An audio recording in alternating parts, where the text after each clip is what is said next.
Hello, everyone! Today, we are diving into the incredible story of a global icon.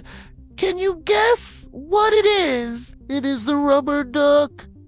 Most of us know it is a cute bath time companion. But did you know this yellow friend has a history spanning over 100 years? Let's go back to the late 1800s.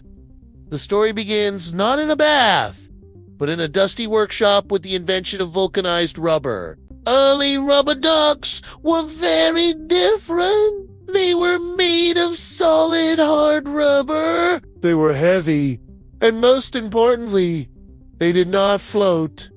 By the 1940s, everything changed. A sculptor named Peter Ganin created the design we all love today.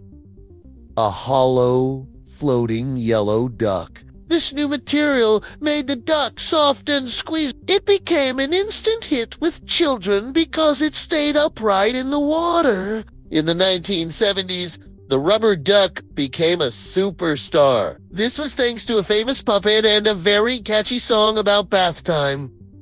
Suddenly, everyone wanted one. It wasn't just a toy anymore. It was a piece of pop culture. People even started collecting thousands of them.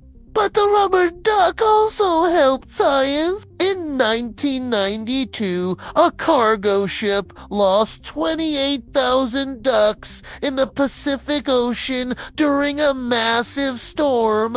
These ducks traveled thousands of miles. By tracking where they landed, scientists learned amazing new things about ocean currents.